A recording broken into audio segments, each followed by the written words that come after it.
I'm really happy. 2-1, I wasn't expecting that. Ben Rama was by and large our best player without the penalty. When he scored, my voice, I lost it. I think Nayef Aguerd, he's like a Rolls Royce of a defender. He really he screams to me like Virgil van Dijk at Southampton. I've been supporting West Ham 20 years and I've never felt a buzz like that in my life. We've got one foot in the final.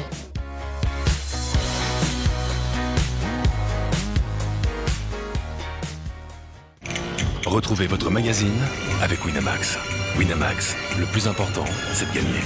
Hello à tous, ravi de vous retrouver dans la quotidienne. Et oui les fans, West Ham a un pied en finale de Conference League après son succès 2-1 en demi-finale aller sur l'AZ Alkmaar. Nous on peut remercier Saïd Benrahma et Michael Antonio. Lui on est à 2 doigts de lui accorder la nationalité française parce que grâce à son but de la victoire, la France conserve sa 5e place au classement UEFA et ne se fait pas détrôner par les Néerlandais. On a quand même chaud pour la saison prochaine, faudra bastonner en Europe. Antonio qui fait donc la joie de tout le monde, mais pas de son coach David Moyes. Il nous a fait une petite confidence. On était à ça de la catastrophe. Yeah, I was going to change him for Danny Ings. Yeah, I felt that we just needed another different way at the end, and maybe if it had been 5 minutes earlier, I might have taken him off. En Europa League, la Juve a arraché le nul contre Séville au bout de 7 minutes de temps additionnel pour l'égalisation. Et bonne nouvelle, on a vu Paul Pogba qui a joué 20 minutes et délivré la passe décisive pour le but de la vieille dame. Ça n'a pas manqué de faire réagir Max Allegri qui attendait son poulain depuis le début de la saison. Paul sta crescendo in condizioni, ma soprattutto a livello tecnico nessuno discute.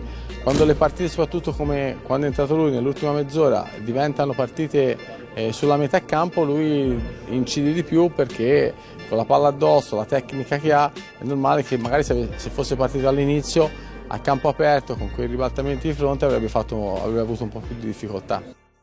Allez, c'est l'heure du football vrai. Allons au Royaume-Uni chez les U21. Swansea a collé un 10-1 à Birmingham. Parmi les 10 buts, on a kiffé ce coup franc direct. Mais aussi ce bijou roulette, je passe, je reprends, j'élimine 42 mecs, je m'appelle Corey Herford et ça fait but.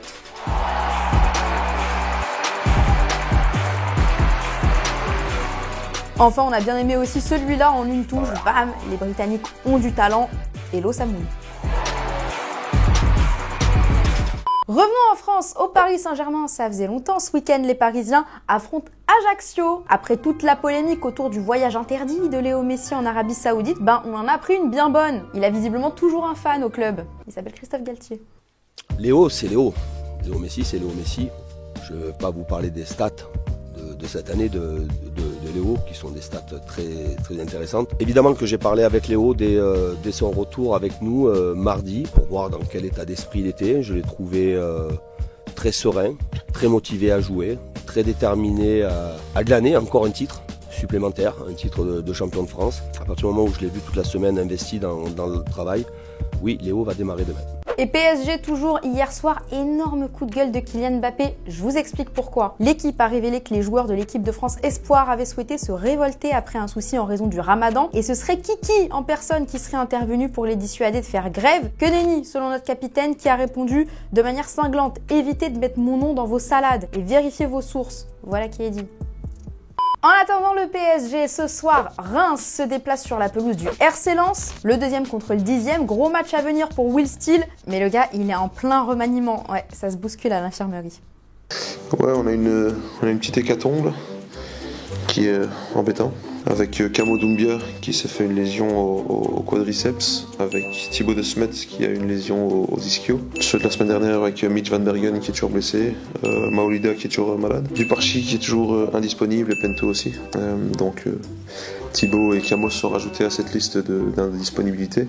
Je vais vous donner le groupe, ça ira un peu plus vite. Du coup pour ce déplacement, Will, on va pas mettre la barre trop haut, on se fait une raison.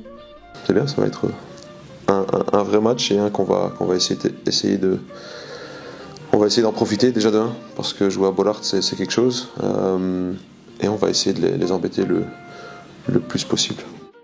Sans transition, en Espagne, vous le savez, ce sont les adieux de Sergio Busquets qui raccrochent. Alors le Barça nous a sorti une vidéo hommage de ses coéquipiers.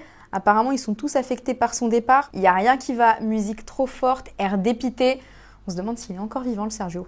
Siempre es una noticia muy dura, ¿no? Sobre todo a nivel personal. sin hablar más del futbolístico, ¿no? Sí, una pena que se vaya. Un ejemplo para todos los compañeros, para todo el mundo, que hemos compartido muchos momentos con él y bueno, se serà mucho de menos. He tingut la sort de poder compartir molts moments amb ell i li estaré sempre agraït.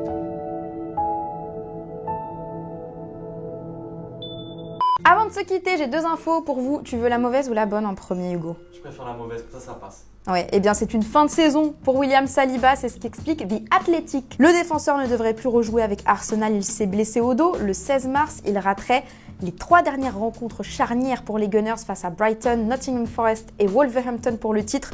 Énorme coup dur pour les Londoniens. Bon, je vous donne quand même la bonne nouvelle, elle a absolument aucun rapport. On a des nouvelles de Marcelo Bielsa. Il est sur le point d'être nommé sélectionneur de l'Uruguay jusqu'en 2026 avec un objectif Coupe du Monde. Ça faisait 1 an et 3 mois précisément qu'il n'entraînait plus depuis son départ de Leeds. Il devient le 2e non-uruguayen à prendre la tête de la Céleste. Et bien évidemment, il arrive avec du renfort.